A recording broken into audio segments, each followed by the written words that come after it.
On Wednesday, we told you how the aviation minister has sought less attention for himself but promised nothing against the MPs who demanded privileges at the airport. Today, 50 days after Times Now's expose, the Civil Aviation Ministry sources tell your channel that they have issued oral instructions to the Airport Authority of India and Air India seeking lesser privileges be accorded for MPs. But the question is, why only oral instructions? Why not put this directive on paper and crack down on the growing VVIP culture in the country? Madhav Das Gopalkrishnan joins us with more. Madhav, something doesn't add up. Is it just more a PR exercise, a charade?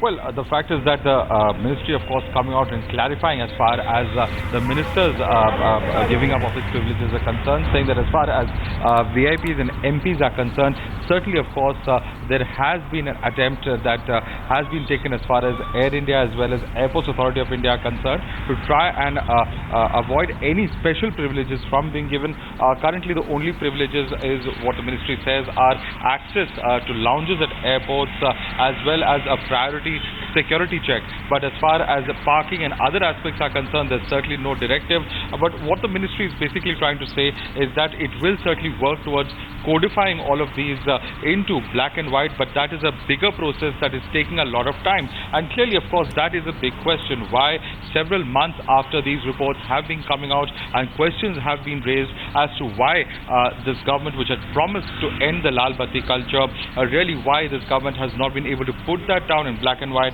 Certainly, of course, a lot of questions remain, but what the ministry is saying is that certainly they will need to consult with the cross-section, with all the stakeholders before they are able to put this down really in black and white. And certainly, because this is an issue that involves more than the ministry, the only question is really why this is taking so much of time.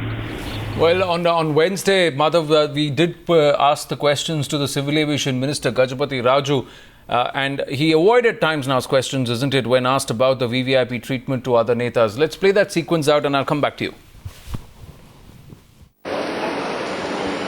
Sir, one question on the letter you have asked on VIP treatment not to be given. You see, if you want, you come and meet me, take an appointment, come and meet me. I don't like this at all.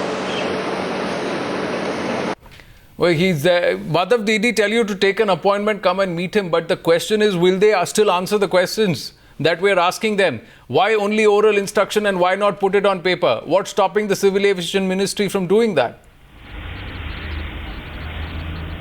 Well, certainly, of course, a very valid question at this point of time where we have put out this issue, and certainly, of course, an issue that has been ongoing because these sort of demands have been made by MPs in the past as well, in previous governments as well. And clearly, of course, it is a 2008 circular on the basis of which really this action is being taken by the government, and this is the special treatment is being demanded by members of parliament.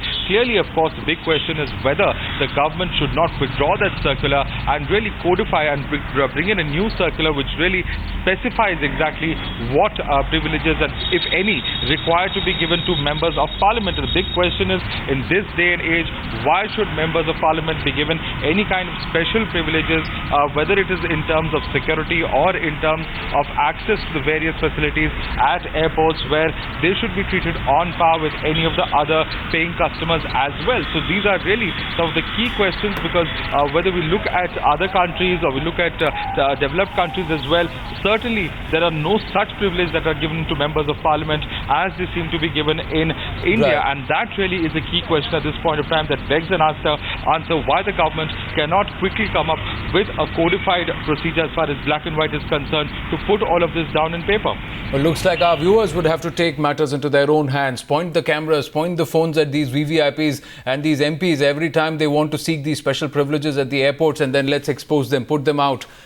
Perhaps that's the only way the Civil Aviation Ministry will put pen to paper. Madhav, thanks for that. One more reaction coming in. Mohandas Pai had his point of view. For too long, there's been a feudal attitude amongst Delhi to create a cadre of VVIPs who want special privileges at the cost of the ordinary citizen. We must respect the ordinary citizens. This is their country, and we should not have this VIP culture. And in the airports, we see them coming as big lords, making other people wait, streaming through while we stand in the queue, and we are disciplined. So by not giving them special treatment, making them stand in the queue, I think our respect for them goes up.